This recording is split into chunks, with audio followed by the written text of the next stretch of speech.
Hello दोस्तों, स्वागत है आपका हमारे study channel study with Vishal Singh में। और आशा करता हूँ आप अच्छे होंगे और अपनी पढ़ाई कर रहे होंगे।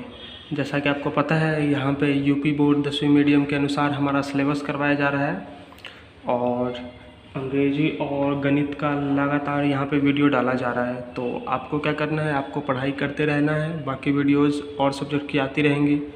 एग्ज़ाम टाइम तक सारा आपका सिलेबस यहाँ पे करा दिया जाएगा। और आज मैं बताना चाहूँगा कि हमारे 1 लाख टोटल मिला के सब्सक्राइबर कंप्लीट हो गए हैं। तो बहुत बहुत धन्यवाद इसका आप सभी को। आप सबके मेहनत और प्यार से आज ये हो पाया है। तो चलिए चलते हैं हम अपने पढ़ाई पे और देखते हैं कि क्या आज हमें पढ़ना है। तो दोस्तों, नया जो हमने चैप्टर स्टार्ट किया है वो मीन मीडियन मोड का जो लास्ट चैप्टर आपका 14 नंबर शायद चैप्टर है एनसीईआरटी में, वही आज हमने स्टार्ट करा है। काफ़ी इम्पोर्टेंट चैप्टर है। तो इसमें क्वेश्चन एक तो आना आपका पक्का ही है, एग्ज़ाम में आना ही आना है, क्योंकि 10 नंबर का ये आना है एग्ज़ाम में आपके नए सिलेबस के अनुसार। तो क्वेश्चन आपका इस सिलेबस से, इस वाले चैप्टर से बनता ही बनता है।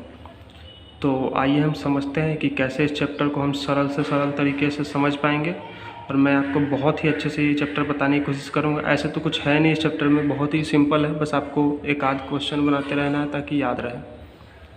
तो मैं आपको वही क्वेश्चन बताऊंगा जो आपको अच्छे से समझ में आ सके। तो पहला जो क्वेश्चन आज मैंने उठाया है वो आपके एनसीईआरटी में जो दे रखा है वही क्वेश्चन उठाया है। पहले मैं फार्मूला समझाता हूँ कि फार्मूला यूज कैसे करना है, फिर उसको हमें क्वेश्चन में लगा के दिखाएंगे। तो पहले तो हमें समझना है कि माध्य, सबसे पहला जो हम टॉपिक पढ़ रहे हैं वो पढ़ रहे हैं माध्य निकालना। माध्य को हम औसत भी बोलते हैं। जिस तरह हम औसत को कैलकुलेट करते हैं उसी तरह माध्य को कैलकुलेट करते हैं। और माध्य को इंग्लिश में मीन भी बोलते हैं। तो माध्य को इंग्लिश में मीन बोलते हैं और औसत भी इसको हिंदी में बोल सकते हैं। तो यही आज हमें पढ़ना है। आज का हमारा टॉपिक है माध्य। तो माध्य को हम रिप्रेजेंट करते हैं दोस्तों x बार से। x के ऊपर हम बार, ऐसे इसको बोलते हैं दोस्तों बार। ये उस x के ऊपर हम बार लगाते हैं और इसी को बोलते हैं माध्य। माध्य निकालने का फॉर्मूला होता है f1 x1 plus f2 x2 ऐसे ऐसे fn into xn by total में डिवाइड कर देते हैं f1 f2 को जोड़ के fn तक।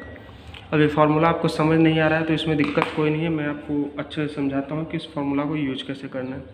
मैथ्स में करना क्या होता है, आपको क्वेश्चन बनाना है, क्वेश्चन बनाते हुए फार्मूला को समझना है, तो वो आपको ज़्यादा समझ में आएगा। तो मैं इस क्वेश्चन से आपको समझाता हूँ और इसमें बताता हूँ। जैसे आपको क्वेश्चन दे रखा था एनसीईआरटी में, पहला क्वेश्चन वही मैंने उठाया। इसी क्वेश्चन से मैं आपको बताऊंगा कि इसमें f1 क्या है, x1 क्या है, f2 क्या है, सब चीज़ बताऊंगा। तो दोस्तों, ये क्वेश्चन दे रखा था कि एग्ज़ाम हुआ था 100 नंबर का, उसमें 10 नंबर लाने वाले बच्चों की संख्या है 1, 20 नंबर लाने वाले बच्चों की संख्या है 1, 36 नंबर लाने वाले बच्चों की संख्या है 30, 40 नंबर लाने वाले बच्चों की संख्या है 4, ऐसे ही 88 नंबर लाने वाले बच्चों की संख्या है 2 और 92 नंबर लाने वाले बच्चों की संख्या है 3, 95 नंबर लाने वाले बच्चों की संख्या है 1। मतलब xi हमारा क्या हो गया, जो मार्क्स बच्चे ला रखे हैं, जितने बच्चों के नंबर आ रखे हैं वो हो गया xi। ये जो आप xi देख रहे हैं, fi क्या हो गया, उन बच्चों की संख्या, उन बच्चों की संख्या होगा fi। मतलब 10 नंबर कितने बच्चे लाए, 1, तो ये हो गया fi 1 यहाँ पे। ऐसे ही 20 नंबर कितने बच्चे लाए, 1, तो ये हो गया fi यहाँ पे 1। तो यही अब हमें समझना है। अब हम इस फॉर्मूला को कैसे यूज करें, मेन चीज़ हमें ये है, और इस क्वेश्चन को सॉल्व कैसे करें ये हमें समझना है। तो सबसे पहले आपको करना क्या है, क्वेश्चन सॉल्व करने के लिए सबसे पहले आप बॉक्स बनाना है। आपको बॉक्स बनाना है और यहाँ पर लिखना है ये xi, तो यहाँ पर लिख दिया xi। दूसरा बॉक्स में आपको लिखना है ये वाला टर्म fi, तो हमने लिख दिया fi। तीसरा एक बॉक्स बनाना है जिसमें हमको लिखना है, यहाँ पे आप देखेंगे f1 x1 लिखा हुआ है। f1 x1 कैसे आया होगा, इन दोनों को मल्टीप्लाई करके आया हुआ, इसलिए हम तीसरा बॉक्स बनाएंगे fi xi। मतलब पहला बॉक्स बनाएंगे xi इन वालों के लिए, दूसरा बॉक्स fi इस वाले के लिए, तीसरा बॉक्स जो बनाएंगे इन दोनों को मल्टीप्लाई कर देंगे, मतलब xi इंटू fi। ये हो गया हमारा तीसरा बॉक्स। अब हम क्या करते हैं, सबको हम इसमें वैल्यू डाल देते हैं। xi का जो मान दे रखा है यहाँ से यहाँ तक, सबको हम ऊपर से नीचे तक लिख देते हैं। तो xi सबसे पहले दे रखा है 10, तो हमने लिख दिया 10। उसके बाद 20, फिर 36, उसके बाद 40, 40, फिर 50, फिर 56, फिर 60, फिर 70, फिर 72, फिर 80, फिर 88, फिर 92, फिर 95। सबसे पहले क्या किया हमने दोस्तों, xi का मान लिख दिया जो दे रखा है 10, 20, 30 ऐसे करके, ऐसे 92 से लेकर 95 तक हमने एक डब्बा बनाया और उसमें xi का मान डाल दिया ऊपर से नीचे तक, यहाँ 95 तक।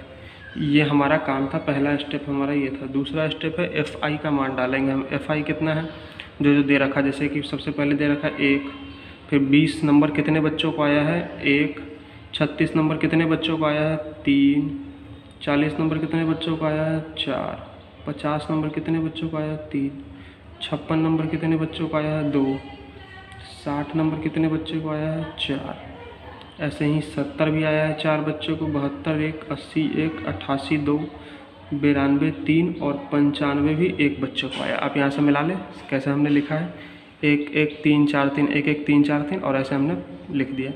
मतलब अब आपको समझ में आ गया होगा इतना कि xi क्या होता है, fi क्या होता है।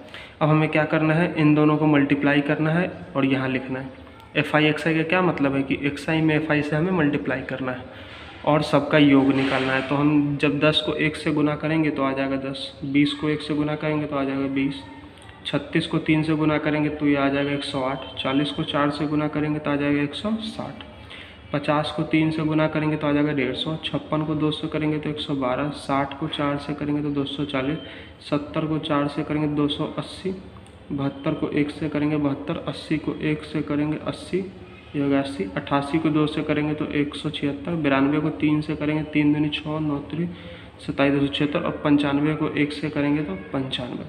तो हमें ये करना है तीसरा स्टेप। पहला स्टेप हमने क्या करा, जो हमारा xi दे रखा था उसको हमने लिख दिया। xi क्या है, नंबर, कितने नंबर आए हैं 100 में से उन बच्चों के, ये हमने लिख दिया xi। fi क्या है, उन बच्चों की संख्या कितनी है जिन्होंने 10 नंबर लाए हैं 1, 20 नंबर लाए उनकी संख्या 1, 36 नंबर लाए उनकी संख्या 3, 40 नंबर लाए उनकी संख्या 4। अब हम निकाले हैं fi इंटू xi। fi मतलब इन दोनों को गुना करके, तो ये हमने निकाल लिया।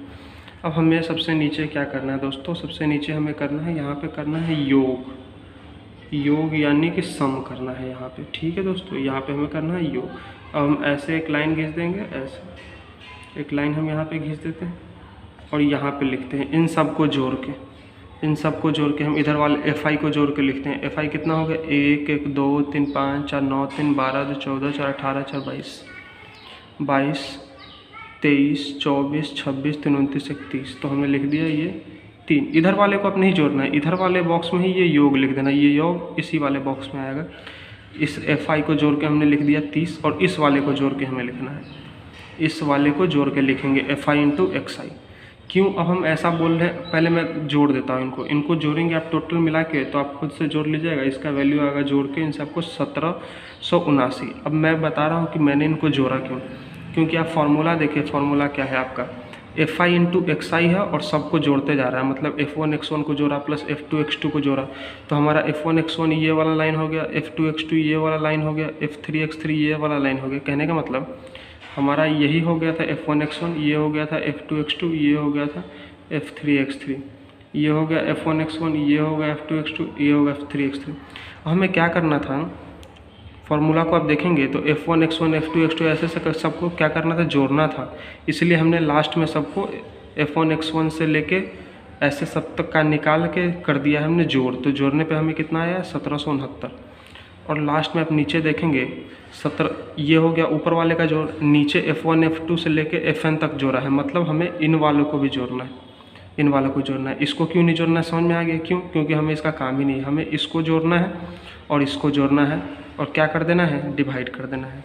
तो वही काम हम यहाँ पे करेंगे। यहाँ पे हम क्या लिखेंगे कि हमारा जो मीन आएगा वो कैसे आएगा, मीन कहने का मतलब माध्य का फार्मूला क्या हो गया हमारा, ये आ गया f1 x1 ऐसे ऐसे करके f2 x2 तक हमने क्या कितना जोड़ा है, fn xn तक जोड़ा है।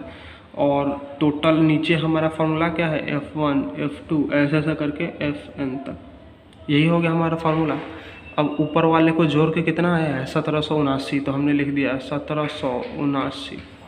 नीचे F1 F2 से Fn तक जोड़ के ये कितना आया है, 30 आया है, तो हमने लिख दिया यहाँ पे 30। अब इसको हम डिवाइड कर देंगे तो आंसर आ जाएगा हमारा। डिवाइड करने पे आंसर आएगा 59.3। तो यही आपका आंसर है 59.3। तो आशा करता हूँ आप समझ गए होंगे। और आज मैं एक ही क्वेश्चन बताऊँगा ताकि आपको यही क्वेश्चन समझ में आए, और इसी को आप 1-2 बार करें। तो 2-3 बार आप ये कर लेंगे तो इसमें कुछ है नहीं कुछ खास समझने वाला, बस लिखना है और उसे गुना करके जोड़ देना है। तो ये क्वेश्चन काफ़ी इजी है। अगला वाला जो क्वेश्चन करवाऊंगा वो यानी कि कल, वो थोड़ा अच्छा होगा, उसमें थोड़ा समझने वाला होगा। तो एक बार मैं फिर से समझा देता हूँ स्टार्टिंग से सब चीज़ कि इसमें क्या करना था और क्यों हमने फार्मूला को ऐसे लिखा, फार्मूला का यूज कैसे किया। ठीक है दोस्तों, तो सबसे पहले हमारा निकालना क्या था, माध्य निकालना था। माध्य यानी कि मीन निकालना था। मीन को हम रिप्रेजेंट करते हैं एक्स के ऊपर बार लगा के, इसको बोलते हैं बार। तो हमने एक्स के ऊपर ऐसे बार लगा दिया तो ये हो गया हमारा माध्य। माध्य निकालते कैसे हैं, हमें एक x1 xi दे रखा होगा, मतलब i का मान यहाँ पे चेंज होते रहेगा, कभी 1 हो जाएगा कभी 2 हो जाएगा। तो जब i 1 हो जाएगा तो x1 बन जाएगा, i 2 हो जाएगा तो x2 बन जाएगा। ये ऐसे लिखा हुआ है, ये x यहाँ लिखा हुआ और i इसके नीचे लिखा हुआ है, x के नीचे i लिखा हुआ है थोड़ा सा, ठीक है। ऐसे ही ये f लिखा होगा तो यहाँ पे i लिखा होगा। तो हमें क्या करना है, xi दे रखा होगा, fi दे रखा होगा, तो हमें क्या करना है, xi और fi को मल्टीप्लाई करना है ऊपर, मतलब इसको इससे इसको इससे इसको इससे ऐसे मल्टीप्लाई करना है, सबको जोड़ देना है। तो हमने क्या किया, सबको मल्टीप्लाई करके जोड़ दिए। नीचे सारे fi के जो वैल्यू दे रखी है उनको जोड़ के लिख देना है, तो हमने उनको जोड़ के यहाँ पे लिख दिया। ये तो हमारा फार्मूला कैसे यूज करना है ये मैंने आपको बता दिया।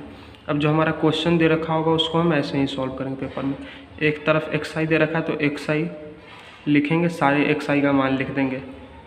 यहाँ तक हमने 95 तक xi का मान लिख दिया। फिर हमारे पास आएगा fi का मान लिखने सारे, तो सारा fi का मान हमने लिख दिया, सारा fi का मान लिख दिया। फिर अब हमें क्या करना है, अब अपने फार्मूला का यूज करना है, तो हमें ये निकालना है। इसलिए हम क्या करेंगे, xi इंटू fi कर देंगे। तो हमने इसको 10 से 1 से मल्टीप्लाई करके लिख दिया, 20 को 1 से मल्टीप्लाई करके लिख दिया। ऐसे हमने सारा कर दिया गुना और लिख दिया।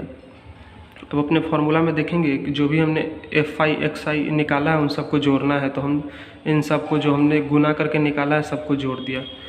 तो जोड़ने पे कितना आ गया, 1779। तो हमने 1779 लिख दिया। और नीचे करना है f1 f2 को भी जोड़ना है, तो हमने ये हमारा f1 f2 इसको भी जोड़ दिया। तो इसको जोड़ने पे आया 30 और उसको जोड़ने पे आया था 1779। अब इसको क्या करना था, डिवाइड, तो हमने कर दिया डिवाइड। तो हमारा आंसर आ गया 59.31। तो आशा करता हूँ दोस्तों आप समझ गए होंगे क्वेश्चन, और इजी क्वेश्चन था, इसमें कुछ खास करना नहीं था, तो ज़्यादा कुछ खास दिमाग नहीं लगाना था। तो चलिए चलते हैं, आपसे अलविदा लेते हैं और मिलते हैं अगली वीडियो में। इसी चैप्टर को हम कंटिन्यू करेंगे, और थोड़ा बड़ा चैप्टर है ये, लेकिन इजी चैप्टर है, तो हम इसको अच्छे से और करवाते रहेंगे। रोज़ 1-2 क्वेश्चन हम ऐड करेंगे इसमें। मैं आपको यकीन मानिए पूरा NCERT करवा दूँगा इस चैप्टर का। बच्चों को ये चैप्टर थोड़ा हार्ड लगता है, इसलिए मैं पूरा NCERT सॉल्व करवाऊँगा इस चैप्टर में। चाहे जितना दिन लगे मुझे, 3 दिन लगे, 4 दिन लगे, 5 दिन लगे, मैं पूरा NCERT का एक एक क्वेश्चन शुरू से लग के अंत तक, एग्जाम्पल तक सॉल्व करवा दूँगा। तो आपको करना क्या, आपको बस क्वेश्चन को 2 बार 3 बार, जैसे आज ये क्वेश्चन मैंने बताया, तो कम से कम 3 बार ये क्वेश्चन आपको करना है। ये फार्मूला पहले समझना है। मैंने आपको फार्मूला बहुत अच्छे से समझाया है कि लिखा क्या हुआ है इसमें x1 का मतलब क्या है, f1 का मतलब क्या है, ये फार्मूला को हम जोड़ के डिवाइड क्यों कर रहे हैं। इसलिए आपको 2-3 बार ये क्वेश्चन को करना है और समझना है। अब मैंने स्टार्टिंग में ही बोला था कि माध्य को औसत भी बोलते हैं, तो यही तो औसत होता है। औसत का मतलब ही तो यही हुआ। जैसे मान लो औसत क्या होता है, हमारे पास एक नंबर दे रखा है 1 2 3 4 5, इन पाँचों का कोई हमें बोले तो औसत निकालने के लिए, औसत बोले निकालने के लिए तो हम क्या करेंगे, पहले इन पाँचों को जोड़ देंगे। जोड़ने पे कितना आएगा, 15 आएगा। और डिवाइड कर देंगे कितना, जितना नंबर है, नंबर कितना है, 5 नंबर है total, 1 number 2 number 3 number 4 number 5 number, तो हम 5 से डिवाइड कर देंगे तो आ जाएगा 3। तो यही हमारा हो गया औसत। अब माध्य भी हम इसी को बोलते हैं। जैसे हम मान लेते हैं कोई हमें बोल दे 2 3 9 का औसत बोले हमें निकालने के लिए। मान लिया हम इसमें एक नंबर और ले लेते हैं, ये 2 और ले लेते हैं, 2 2 3 का हमें कोई बोल दे औसत निकालने के लिए, तो क्या करेंगे, पहले इसको जोड़ देंगे। 9 3 12 2 14 2 16, तो हमने जोड़ दिया तो आ गया 16। अब टोटल इसमें नंबर कितना है, 1 नंबर 2 नंबर 3 नंबर 4 नंबर, 4 इसमें n है, तो हम क्या 4 से डिवाइड कर देंगे तो हमारा आंसर आ जाएगा 4। तो जो काम हम औसत में करते हैं वही काम हम माध्य निकालने के लिए करते हैं, इसलिए हम औसत और माध्य को एक तरह से सेम ही मानते हैं। अब किताब में देखेंगे तो औसत और माध्य एक ही चीज़ दे रखा है और उसी तरह से समझा रखा है। तो चलिए ठीक है, आप समझ गए होंगे क्वेश्चन को। मिलते हैं आपसे अगली वीडियो में, तब तक के लिए धन्यवाद।